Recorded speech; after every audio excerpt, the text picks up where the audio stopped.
అదే రీతిని ఈ దినాన్ని కూడా వాటిని మనం ధ్యానించడానికి ఇష్టపడదాం. ప్రార్థన చేసుకుందామండి. మహాపరిశుద్ధుడును పరలోకమందు ఉన్నటువంటి మా కన్న తండ్రి అయిన దేవ, మీ ఘనమైన పరిశుద్ధమైన నామమునకు వందనములు, కృతజ్ఞతాస్తులు చెల్లిస్తున్నాం తండ్రి. నీ బిడ్డలుగా చేరి వచ్చినటువంటి మా మధ్యన మీరు ఉండండి. మీ కాపుదలను కృపను తోడుంచండి. నీ బిడ్డలుగా నేర్చుకున్నటువంటి నీ మాటల ద్వారా మా ఆత్మీయ జీవితాన్ని బలపరచమని బ్రతులాడి వేడుతూ, చెప్తున్నటువంటి నాకును వింటున్నటువంటి నా బిడ్డలకు, మీ బిడ్డలకును సహాయం అందించమని బ్రతులాడుతూ యేసుక్రీస్తు వారి నామముని ప్రార్థన అడుగుతున్నాము తండ్రి, ఆమేన్. అందరికి వందాలండి. ఫిలిప్పీయులకు రాసిన పత్రిక 4వ అధ్యాయంలోని మరి ప్రారంభ వచనం నుంచి కూడా మరి 3 వచనాలు మరి కిందటి వారం మనం జ్ఞాపం చేసుకున్నాం. చాలా సంతోషం అండి. మరి ప్రాముఖ్యమైనటువంటి వచనం దగ్గరికి మనం వచ్చాం. అంటే ఈ పత్రిక దేని ఉద్దేశంతో అయితే పౌలు గారు రచించాడో ఆ ప్రాముఖ్యమైనటువంటి ఉద్దేశానికి సంబంధించినటువంటి వచనం ఏదైతే ఉందో అది ఫిలిప్పీయులకు రాసిన పత్రిక 4వ అధ్యాయము 4వ వచనం. ఈ పత్రిక అంతటికి కూడా మూలాధారం అనమాట అండి. సంఘానికి ఏ ఇన్స్పిరేషన్ ఇవ్వాలని పౌలు గారు ఏ ఉద్దేశంతో అయితే ఉత్తరం రాశాడో ఆ ఉద్దేశం ఏమేముందంటే, ఎల్లప్పుడూ ప్రభునందు ఆనందించండి, మరలా చెప్పుదును ప్రభునందు మీరు ఏం చేయండి ఆనందించండి అని చెప్తున్నాడు అండి. అంటే ప్రభులో ఆనందం అనేది ఎలా ఉంటుందో తన జీవితాన్ని ముందు పెట్టాడు. ముందు సంఘం ఎదుట ఎలా ఉంది తన జీవితం? ఎలా ఉందండి? కాలిపోతుంది, నలిగిపోతుంది, దెబ్బలకు, అవమానాలకు, వెలివేతలకు అతని జీవితం ఒక ఆదర్శంగా కనబడుతుంటుంది పౌలు గారి జీవితం అండి. కాబట్టి వీరన్నిటిలో కూడా ప్రభు శక్తిని బట్టి నేను ఏమవుతున్నానంటే ఆనందించాను. ఇంకో ఉద్దేశం ఏంటంటే ఆయన అంటాడు, ప్రభు యొక్క పునరుద్ధానంలో నాకేం కావాలి? పాలి భాగస్తుడిగా నేను కావాలని కోరుతుంటాడు. పైన చూడండి, ఆ 3వ అధ్యాయంలో 10వ వచనంలో ఏమంటాడంటే, ఏ విధము చేతనైనను మృతుల్లో నుండి నాకు పునరుద్ధానము కలగవలనని ఆయన మరణ విషయములోనూ సమాన అనుభవం గలవాడినై ఆయనను ఆయన పునరుద్ధాన బలమును ఎరుగు నిమిత్తము ఆయన శ్రమల్లో పాలివాడొకటి ఎట్టిదో ఎరుగు నిమిత్తమును సమస్తమును నష్టముగా ఎంచుకుని వాటిని పెంటతో సమానముగా ఎంచుకునిచున్నానని చెప్తాడు. అంటే యేసుక్రీస్తు వారిని చూస్తున్నాడు. ఏ శ్రమ అయినా, ఏ ఇబ్బంది అయినా, ఏ ఇరుకైనా, ఎలాంటి పరిస్థితులైనా కూడా యేసుక్రీస్తు వారిని చూస్తున్నప్పుడు ఇతను పడుతున్నటువంటి ఏ ఇబ్బంది అయినా కూడా యేసుక్రీస్తు వారి శ్రమలతో పోల్చుకున్నప్పుడు కనపట్లేదంటే అండి. పౌలు గారి జీవితంలో చూడండి, అంటే పౌలు గారు ఎన్ని బాధలు పడ్డాడు, ఎన్ని ఇబ్బందులు పడ్డాడు మీకు తెలుసా అండి? ఆయన ఒకసారి పత్రికలో మాట్లాడుతున్నటువంటి మాట మనం చూడగలిగితే కనుక కొరింథీయులకు రాసినటువంటి మొదటి పత్రిక 11వ అధ్యాయం అనుకుంటా, క్షమించాలి, 2వ పత్రిక అండి, 2వ పత్రిక 11వ అధ్యాయము 24వ వచనం నుంచి మాట్లాడుతున్నటువంటి మాటలు మీరు జ్ఞాపం చేసుకుందాం. ఇంటికి వెళ్ళిన తర్వాత 23 కూడా చదవండి, మంచి బాగుంటుంది. 23 చదువుదామండి, 23 చదువుదాం. వారు క్రీస్తు పరిచారకుల వెర్రివాని వలె మాట్లాడుచున్నాను, నేను మరీ ఎక్కువగా క్రీస్తు పరిచారకును, మరి విశేషముగా ప్రయాసపడితిని, మరి అనేక పర్యాయములు చెరసాల్లో ఉంటిని, అపరిమితముగా దెబ్బలు తింటిని, అనేక మారులు ప్రాణాపాయములో ఉంటిని, యూదుల చేత 5 మార్లు ఒకటి తక్కువ 40 దెబ్బలు తింటిని, 3 మారు బెత్తముతో కొట్టబడి తిని, ఒకసారి రాళ్లతో కొట్టబడి తిని, 3 మారు ఓడ పగిలి శ్రమపడి తిని, ఒక రాత్రింబవళ్ళు సముద్రంలో గడిపి తిని, అనేక పర్యాయములు ప్రయాణముల్లోనూ నదుల వలనైన ఆపదల్లోనూ, దొంగల వలనైన ఆపదల్లోనూ, నా స్వజనుల వలనైన ఆపదల్లోనూ, అన్ని జనుల వలనైన ఆపదల్లోనూ, పట్టణముల్లో ఆపదల్లోనూ, అరణ్యముల్లో ఆపదల్లోనూ, సముద్రంలో ఆపదల్లోనూ, కపట సహోదరుల వలన ఆపదల్లోనూ ఉంటిని, ప్రయాసముతోనూ కష్టముతోనూ, తరచుగా జాగరణలముతోనూ, ఆకలి దప్పులతోనూ, తరచుగా ఉపవాసముతోనూ, చలితోనూ, దిగంబరత్వంతోనూ ఉంటిని, ఇంకనూ చెప్పవలసినవి అనేకములున్నవి అని చెప్తున్నాడు. అంటే ఇన్ని శ్రమలు పడ్డాడంటే పౌలు గారు తన జీవితంలో ఇన్ని శ్రమలు పడి ఈ శ్రమ అంతటినీ కూడా సంఘం ఎదుట ఆయన ఎలాగూ దేవునిలో సంతోషిస్తున్నాడో కూడా చెప్తున్నాడు కదండి. ఆ మాట మీరు చూడగలిగితే కనుక 1వ అధ్యాయం 30వ వచనంలో కూడా మాట్లాడుతుంటాడు. ఏమంటాడంటే, క్రీస్తు యేసునందు విశ్వాసం ఉంచుట మాత్రము కాదు కానీ ఆయన పక్షమున శ్రమపడుటయు ఆయన పక్షమున మనకి ఏమైందంటే అనుగ్రహింపబడింది. అంటే శ్రమపడడం అనేది మీరు ఏం వెతుక్కోవాలంటే శ్రమలో కూడా క్రీస్తుని వెంబడించేవాళ్ళు శ్రమలో కూడా ఏం వెతుక్కోవాలని చెప్తున్నారంటే ఆనందాన్ని వెతుక్కోవాలి. అలా వెతుక్కున్నటువంటి నా జీవితాన్ని మీరు ఏం చేయండి అంటే ఆదర్శంగా తీసుకోండి, మార్గదర్శకంగా తీసుకోండి. ఆ మార్గంలో మీరు ఏం చేయండి అంటే నడవండి అని చెప్పేటువంటి ఒక ఉపదేశాన్ని సంఘానికి ఇస్తున్నటువంటి వాడిగా పౌలు మనకు కనపడుతుంటాడని అంటాడు ఆయన ధైర్యంగా. ఎల్లప్పుడూ ప్రభునందు ఆనందించండి, మరలా చెప్పుదును ఆనందించండి. అపోస్తల కార్యాల్లో నుండి ఒక మాట జ్ఞాపకం వచ్చింది, చూద్దాం. అపోస్తల కార్యాల్లోని ప్రారంభం నుంచి చూసినట్లయితే కొన్ని మాటలు ఉంటాయి ఇక్కడ. ఏంటంటే అపోస్తలు మరి గొప్ప స్వస్థత కార్యాన్ని జరిగించినప్పుడు ఆ అద్భుతాన్ని బట్టి యూదులు క్రీస్తునందు సమాజం విశ్వసిస్తుందేమో అని చెప్పేటువంటి ఒక ఆలోచనతో 33వ వచనం నుంచి మీరు చదివినట్లయితే వారు అత్యాగ్రహం తెచ్చుకుని వారిని చంపని ఉద్దేశించారంటండి. ఏం చేయాలన్నారండి? చంపేయాలి, అపోస్తలైనటువంటి వారిని చంపేయాలని చెప్పేసి వారిని చెరపట్టి చేసేసారంటే పట్టుకొచ్చేసారండి. పట్టుకొచ్చి వారిని ఒక చోట పెట్టి వారిని పెట్టి వాళ్ళని ఏం చేద్దామని ఆలోచనలో కింద పైన పడుతూ వాళ్ళకి ఎంత చెప్పినా కూడా వాళ్ళు ఏం చేయట్లేదంటే చేయట్లేదని చెప్పేసి మాటకి గమనిలేనటువంటి వాళ్ళు వచ్చి ఆ ప్రదేశంలో అంటారు, అయ్యా మీరు చేస్తున్నటువంటి దీన్ని ఒకసారి ఆలోచించుకోండి, ఏ ప్రయత్నమైనా సరే దేవుని చిత్తం లేకపోతే ఇది ఏమవుదు, వర్ధిల్లదు. నేను మనిషిలో హృదయంలో అనేకమైన ఆలోచనలు ఏమవుతాయంటండి, పుడుతుంటాయంటండి. కానీ దేవుని చిత్తం ఏమవుతుందంటే చివరికి సిద్ధిస్తుంది అంటే దేవుని చిత్తం సిద్ధిస్తుంది కనుక మీరు ఏం ప్రయాసపడకండి, ఈ నరహత్యకి మీరు ఒడగట్టకండి దయించి. వాళ్ళు ఏమి తెలివైన వాళ్ళు కాదు, వాళ్ళ వెనకాల శక్తి సామర్థ్యాలు ఉన్న వాళ్ళు ఎవరు లేరు, వాళ్ళు కేవలం అల్పులు, ఎందుకు పనికిరాని వాళ్ళు కనుక వాళ్ళని వదిలేసేయండి అన్నారండి. కానీ వీళ్ళు ఏం చేస్తారంటే వాళ్ళని ఆ మాటకి 39 అనుకుంటా అండి, దేవుని వలన కలిగినదేమో మీరు వారితో దాన్ని వ్యర్థపరచలేరు, మీరు ఒకవేళ దేవునితో పోరాడేవారు అవుదురు సుమి అని చెప్పేసి వాళ్ళు హెచ్చరించారండి గమలేలు. వారు అతని మాటలు నమ్మి సమ్మతించి అపోస్తులను పిలిపించి కొట్టించి యేసు నామమును బట్టి బోధించకూడదని ఆజ్ఞాపించి వారిని విడుదల చేశారంటండి. విడుదల చేసినప్పుడు అంటే దెబ్బలు తిన్నారు, అవమానపడ్డారు, బూతులాడతారు కదండి ఆటోమేటిక్గా. ఇప్పుడు 10 మంది గొడవ అవుతుందంటే ఏం చేస్తారండి? అనేకమైన పచ్చి బూతులు మాడతారు, తల్లి మీద మాట్లాడతారు, తండ్రి మీద మాట్లాడతారు, కుటుంబ వ్యక్తుల మీద మాట్లాడతారు, అతన్ని దూషిస్తారు, అతని అల్పస్థితిని బట్టి అతన్ని వెక్కిరిస్తారు. ఈయన జరిగిన తర్వాత కొట్టి అతను విడిచిపెడుతున్నారంటండి. విడిచిపెట్టిన తర్వాత ఆ నామము కొరకు అవమానం పొందుటకు పాత్రమని ఎంచబడినందున వారు సంతోషించుచు మహాసభ ఎదుటి నుంచి ఏమయ్యారంటే వెళ్ళిపోయారంటే. చూసారా వాళ్ళండి, అంటే శ్రమ పడుతూ కూడా వాళ్ళు ఏమి ఎత్తుకున్నారు అపోస్తులండి? శ్రమంలో కూడా ఆనందం ఎత్తుకున్నారంటండి. ఇప్పుడు అపోస్తుల్లో పౌలు గారు ప్రత్యేకంగా మాట్లాడుతూ అంటున్నాడు ఆయన, ఆ శ్రమల్లో నేను ఆనందాన్ని ఎత్తుక్కున్నాను, నా జీవితాన్ని కొనసాగించాను కనుక మీరు కూడా ఏం చేయండి, సంఘంగా మీరేం చేయండి, ప్రభునందు ఆనందించండి. ప్రభు ఏది ఇస్తే ఆనందించడం కాదంటండి, ప్రభు ద్వారా శ్రమలు వచ్చినా కూడా ఏమవ్వాలంటే ప్రభు నామాన్ని బట్టి అందులో ఆనందం. ఎందుకంటే ఓ మాట రాయబడుతుందండి, ఏమంటుందంటే మీరు నా నిమిత్తము సమస్త జనుల చేత దూషించబడతారు, అప్పుడు మీ నామం ఏమవుతుంది పరలోకమందు రాయబడుతుంది, మీకు రెట్టింపు ఏమవుతుందంటే లాభం చేకూరుతుందని చెప్తాడండి. అంటే క్రీస్తు నామాన్ని బట్టి సువార్తను బట్టి ఈరోజు సమాజంలో చూడండి, అనేక మంది చూడండి, చాలామంది ఈరోజు భారతదేశంలో ఈ మధ్య మతోన్మాదులు ఎక్కువైపోయారండి. వాళ్ళు హిందువులు అనలే వాళ్ళని, అలాగని ముస్లింలు అనలే వాళ్ళని.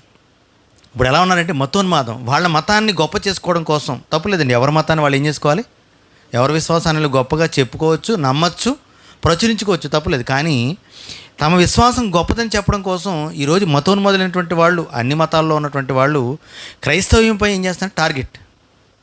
క్రైస్తవ్యంలో కొంతమంది వ్యక్తుల వలన అండి ఇదంతా జరుగుతుంది. ఏంటంటే క్రైస్తవ్యంలో ఉన్నటువంటి కొంతమంది వ్యక్తుల వలన, వాళ్ళు చేసేటువంటి మాటల వలన ఇతరులు ఏమవుతున్నారంటే క్రైస్తవం మీద 10 మాటలు అనేటువంటి వాళ్ళకి ఉన్నారు.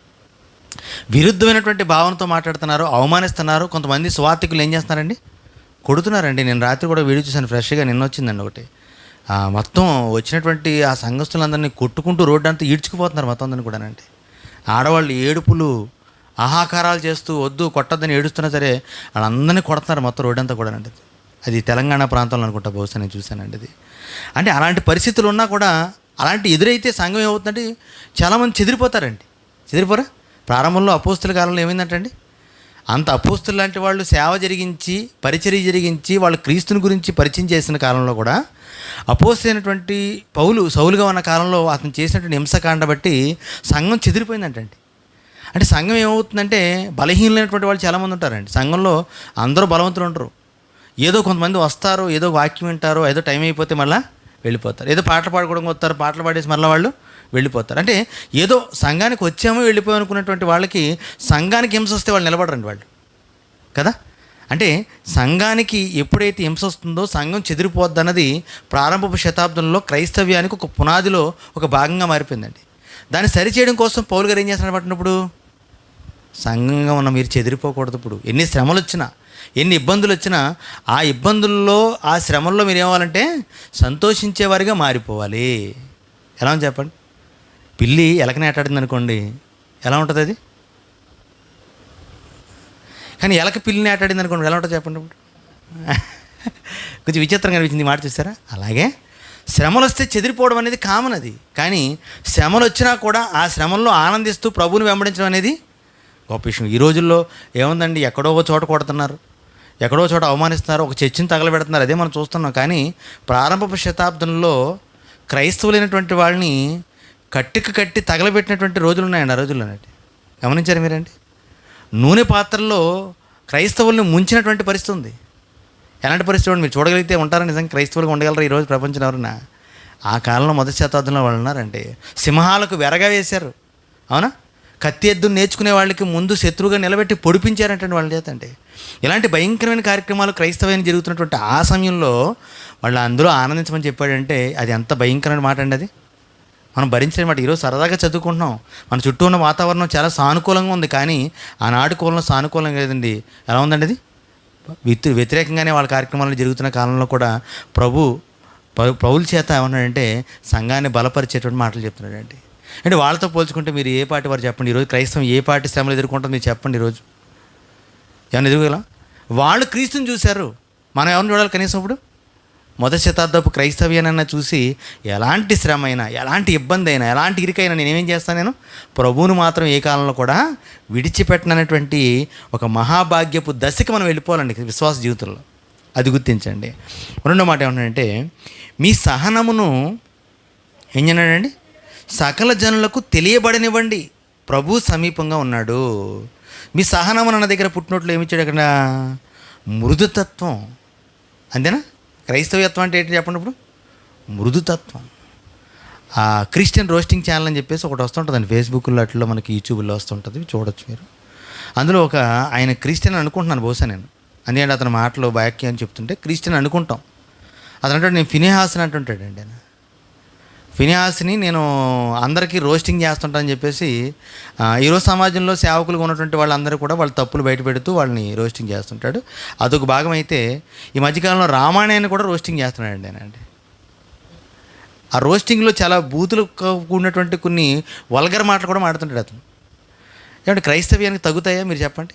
అది వినడానికి మనకు బాగానే అనిపిస్తుంది. వాళ్ళు రామాయణం అని విక్రిస్తున్నాడనో లేకపోతే ఆ ఖురాన్ని విక్రిస్తున్నాడని చెప్పేసి క్రైస్తవ్యంలో నుండి ఎవరిని కూడా సపోర్ట్ చేయడానికి వీల్లేదు. ఎందుకంటే క్రైస్తవుడైనటువంటి వాడు చాలా మృదుతత్వంతో ఉండాలి. అంటే ఎవరికి హాని చేయనటువంటి వాడు, అది గుర్తించండి మొదట. ఎవరిని దూషించిన వాడు, ఎవరిని శపించిన వాడు, అంతే కదండి క్రైస్తవ్యానికి ఉన్న లక్షణం అదేనా? నీ కుడి చెంప కొడితే ఎడం చెంప చూపించమన్నాడు.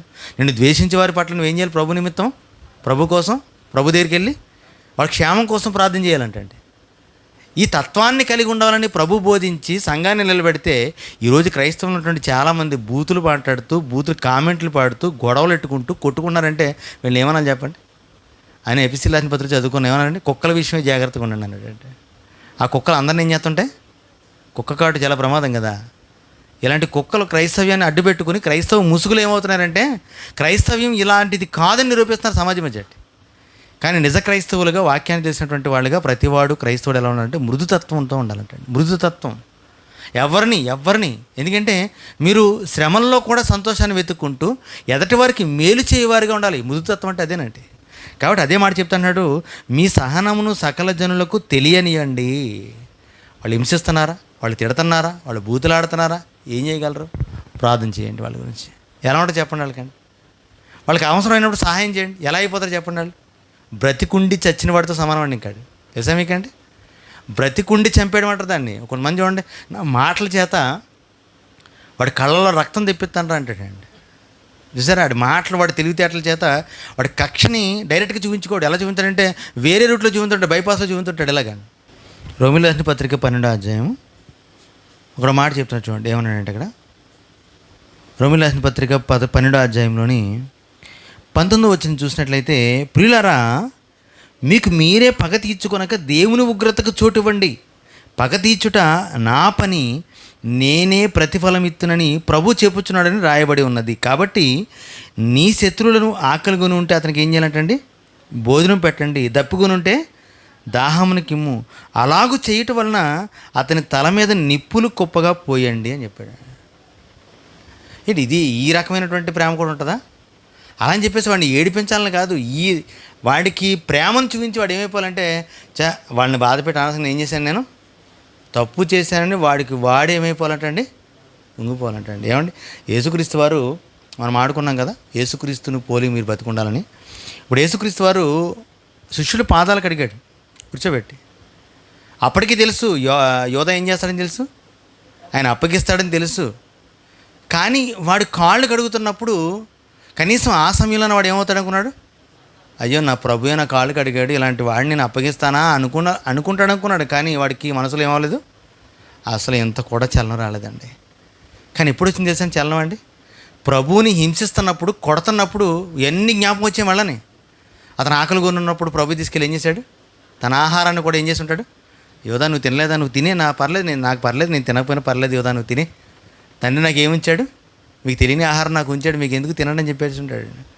అతనికి చోటు లేకపోయినా యోధాకు చోటు ఏర్పరిచి, నువ్వు పడుకో యోధా, నేను ప్రార్థించుకొని వెళ్ళిపోతున్నాను, నేను ఉండగా కదా ఎలాగో నువ్వేం నువ్వు విశ్రాంతి పొందని చెప్పినటువంటి ఆ యొక్క దృశ్యాలు కావచ్చు, ఆ పరిచర్య కావచ్చు, కాళ్ళు కడుగుతున్నటువంటి మాట్లాడుతున్నటువంటి మాటలు కావచ్చు, చివరి రోజులో తండ్రిగో నీ చేతికి అప్పగిస్తాను, వీళ్ళని కాపాడాలి, లోకం నుంచి వేరే అవుతున్నాను కనుక నేను ఈ లోకంలో వాళ్ళు ఏం చేయాలి, నువ్వు కాపాడు ప్రభు అని చెప్పి వాళ్ళ గురించి ప్రాధేయపడుతున్నటువంటి ఆ ప్రార్థన ఇవన్నీ జ్ఞాపకం వచ్చి చివరిలో ఏమైపోయాడు చెప్పండి, ఇక బ్రతకలేక ఊరేసి చచ్చాడండి. తెలుసా మీకండి?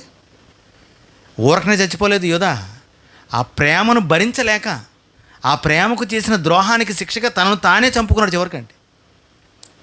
అంటే మనం చంపాలా, మనం ఏమన్నా కక్ష తీర్చుకోవాలంటే మీరేమి చేయకండి, అసలు మీరేమీ చేయవలసిన పని లేదు. క్రైస్తవుడు ఎలా ఉన్నాడంటే మృదుతత్వం.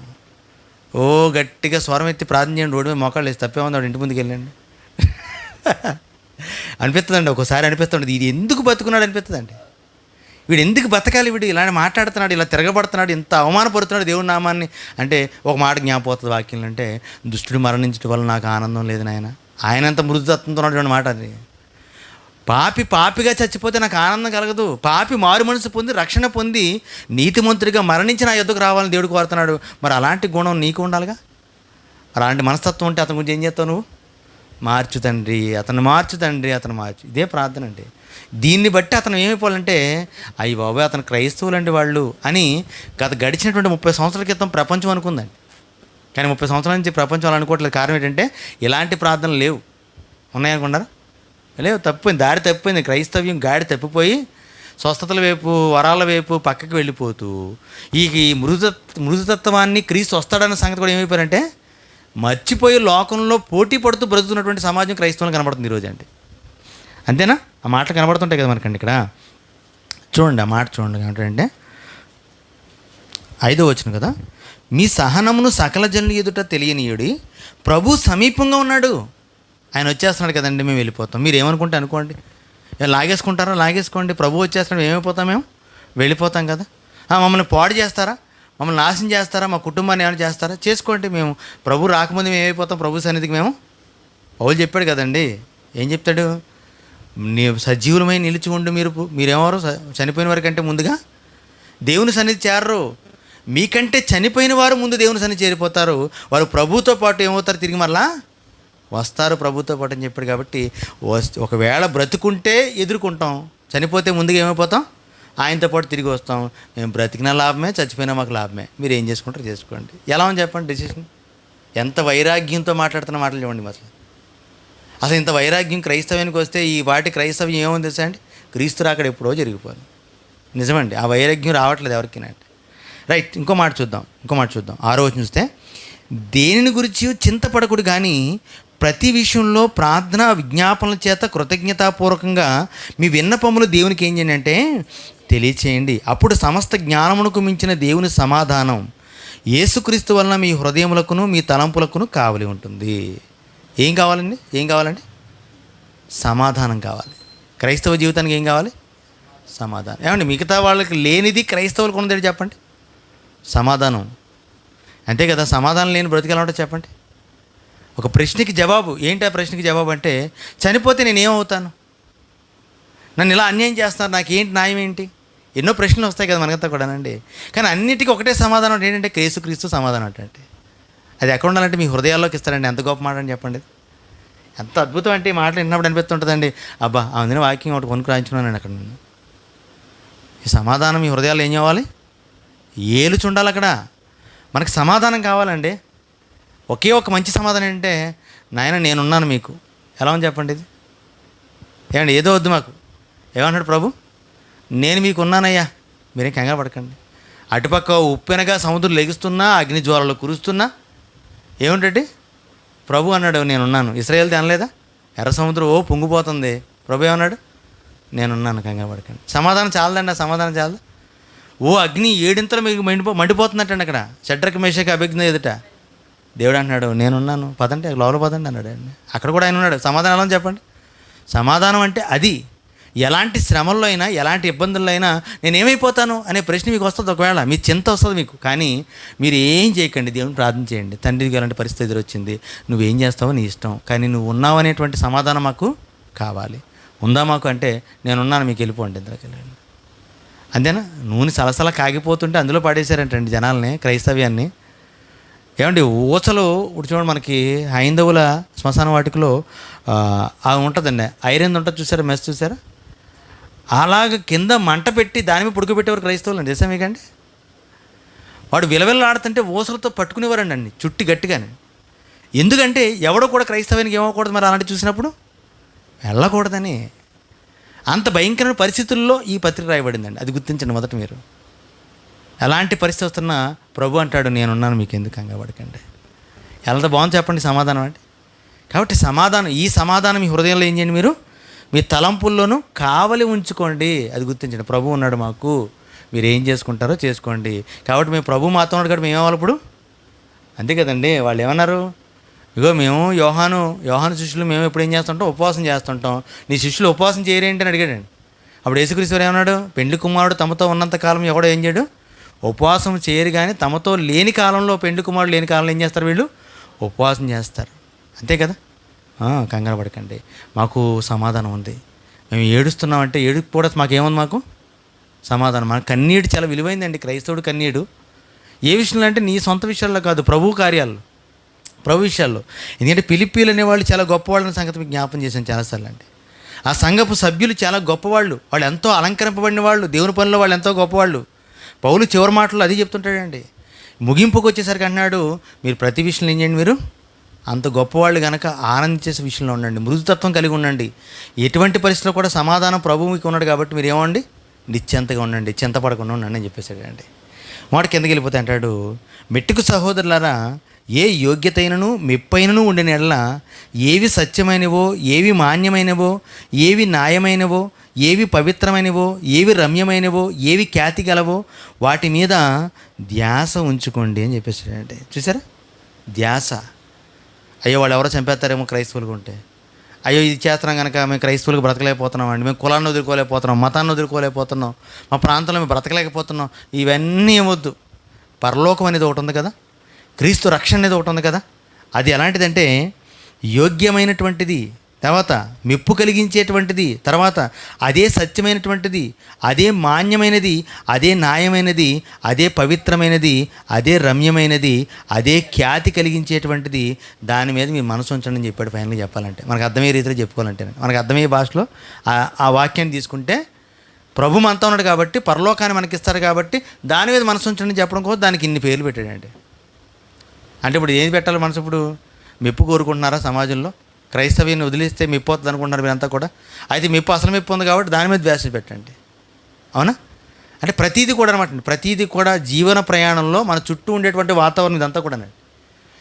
ఇది నిజంగా ఏది ఖ్యాతి కలిగిస్తాదో, ఏది మెప్పు కలిగిస్తుందో, ఏది రమ్యమైనదో, ఏది న్యాయమైనదో మీకు తెలియాలంటే పరలోకం వైపు చూడండి. మీకు ఏం కనిపించాలి ఇప్పుడు? అంతే కదండి. భారతదేశంలో మనం ఉన్నాం. ఇప్పుడు సింగపూర్ వెళ్ళిపోయి కొంతకాలం ఉన్నాం అనుకోండి, మళ్ళీ భారతదేశం వచ్చారంటే ఎలా ఉంటుంది మనకి?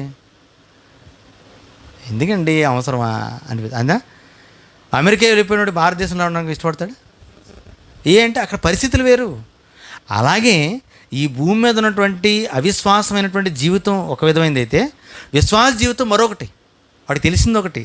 మరి విశ్వాస జీవితం తెలిసిన వాడు అవిశ్వాస జీవితానికి ఎలా చూడగలుగుతాడు? మళ్ళీ చూడకూడదు కదా. మళ్ళీ భూ సంబంధమైనటువంటి ఎందుకు ఆలోచించాలి అక్కడ? మళ్ళీ ఇండియాలో బతకాలని ఎందుకు అనుకుంటాడు? సింగపూర్ చూసినవాడు, జపాన్ చూసినవాడు, చైనా బతికినవాడు చూసారు. మీకు ఎందుకు చెప్తానంటే భూమి మీద మనం చూస్తున్నాం కదా ఇవన్నీ కూడా. అలాగా మనం దాని మీద ధ్యాస ఉంచేసుకుంటే ఇక భూమి మీద ఉన్నటువంటి దేని మీద కూడా ఏం చేయమంటే, శరీరం మీద కూడా, ప్రాణం మీద కూడా ఏం చేయాలంటే ఆవిడ కూడా ధ్యాస పెట్టుకోవడం. ఎందుకంటే ప్రభు గొప్ప విషయం ఏం చెప్తాడంటే, మీరు నా నిమిత్తము సువార్త నిమిత్తం మీ ప్రాణం పోగొట్టుకుంటే మరలా ఏమవుతుంది అని మీరు పొందుకుంటారు, రక్షించుకుంటారు అన్నట్టంటే. ఏమేమి విడిచిపెట్టేస్తున్నాం, ఏమేమి నష్టపరుచుకుంటున్నాం మీరు అనుకుంటున్నారో వాటన్నిటికంటే నూరంతలుగా మళ్ళీ ఏమవుతుంది, నీకు నిత్య జీవంతో పాటు నీకు ఇస్తానని చెప్పాడు. అది మనం ధ్యాస ఉంచుకోవాలి. ఏదో పోగొట్టున్నానండి, పోగొట్టుకుంటాం. మళ్ళీ ఏమవుతుంది, దేనికంటే నూరింతలుగా దేవుడు ఇస్తాడు.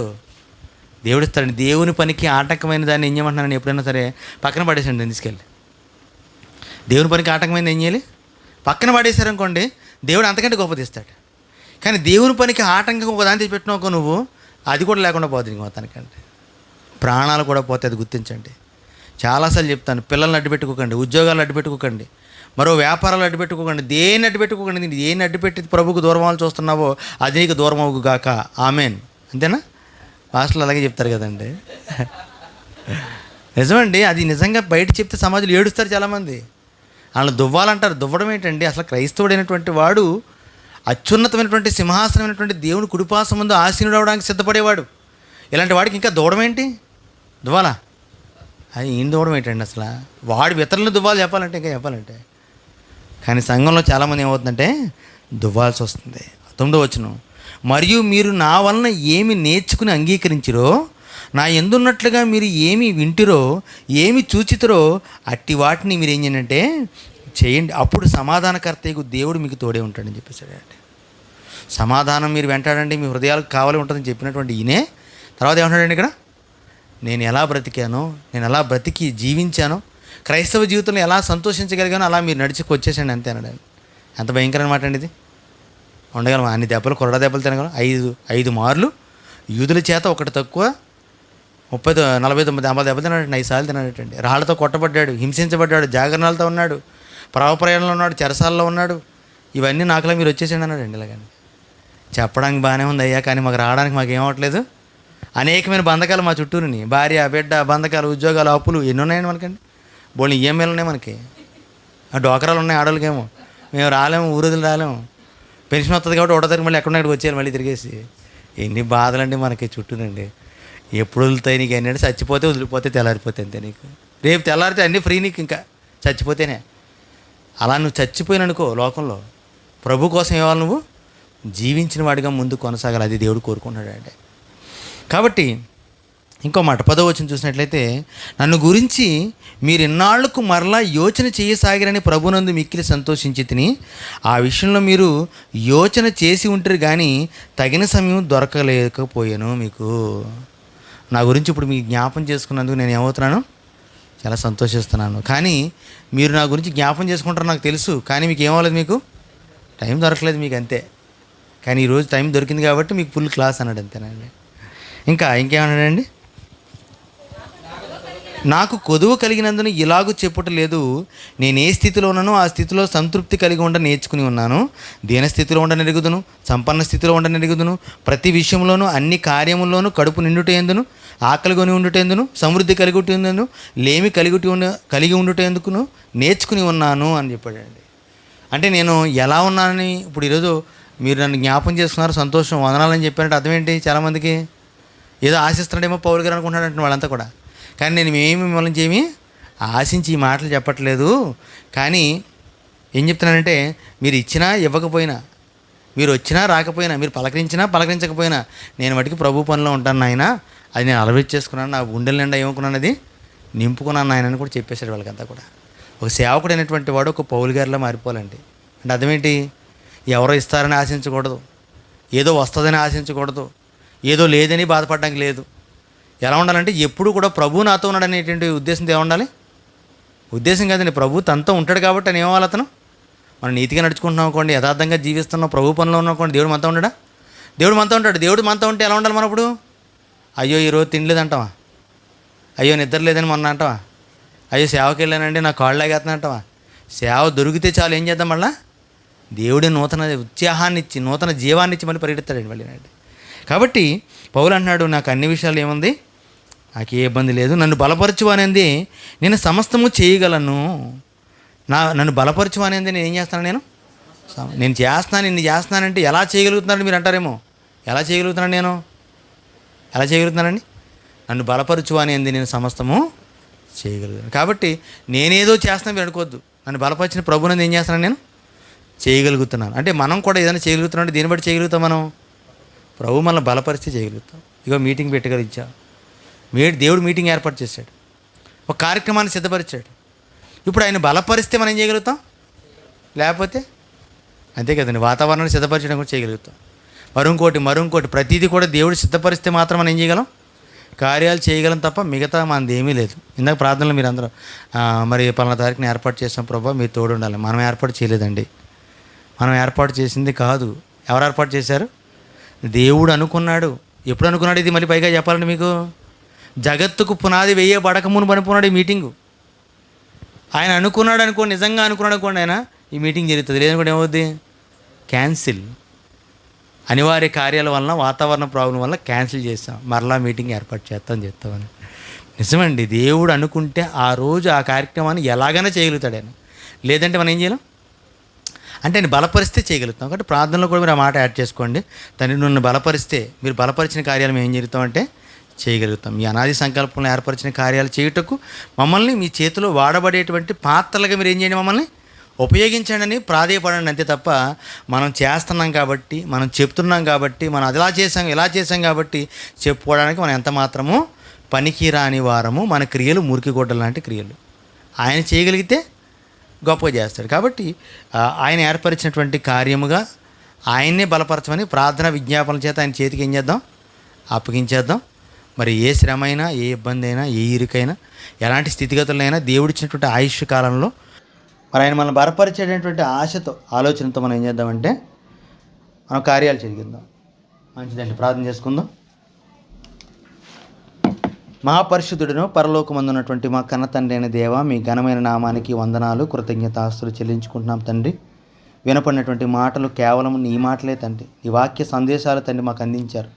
మీ కృప చొప్పున మనం జ్ఞాపం చేసుకుని మన బలపరచుటకు మీరు ఇచ్చిన మాటలు బట్టి వందనాలు చెల్లిస్తూ, అర్థవంతమైనటువంటి మాటలు తెలియజేస్తున్నారు, చక్కటి అర్థాలు కూడా మాకు చెబుతున్నారు తండ్రి. దాన్ని బట్టి వందనాలు చెల్లిస్తున్నాం తండ్రి. నేర్చుకున్నటువంటి మాటలు మా హృదయాంతరంగాల్లో భద్రపరుచుకుని తండ్రి, ఆనాటి కాలపు క్రైస్తవ సమాజం ఎలాంటి పునాదులపైన తండ్రి కట్టబడిందో, ఎలాంటి శ్రమల్లో నుంచి, ఒడిదుడుకుల్లోంచి తండ్రి ప్రభావం ముందు కొనసాగిందో, వాటన్నిటిని తండ్రి మనసులో పెట్టుకుని తండ్రి మా జీవితకాలంలో తండ్రి ప్రభావం మాకు ఎదురవుతున్నటువంటి చిన్న చిన్న సమస్యలను తండ్రి ప్రభా మేము ముందుకు కొనసాగేటువంటి బలాన్ని, ఆధిక్యతను మాకు దయచేయని వేడుకుంటూ తండ్రి, రాగల దినాల్లో మీరు ఏర్పరిచినటువంటి ఆ కూడికలో, ఆ మీటింగ్స్లో తండ్రి ప్రభా మీరే మహిమ పొందే రీతిగా ఆ కార్యాలు జరిగించుకోమని, మీరే ఘనత తండ్రి ప్రభా ఆరోపించుకొని వేడుకుంటూ యేసుక్రీస్తు వారి నామమున ప్రార్థన అడుగుతున్నాం తండ్రి, ఆమేన్. మన తండ్రి అయిన దేవుని ప్రేమ, కుమారుడైన యేసుక్రీస్తు వారి కృప, పరిశుద్ధాత్మ అన్యోన్య సహవాసము సదాకాలం మనకు తోడే నడిపించును గాక, ఆమేన్. అందరికీ వందనాలండి.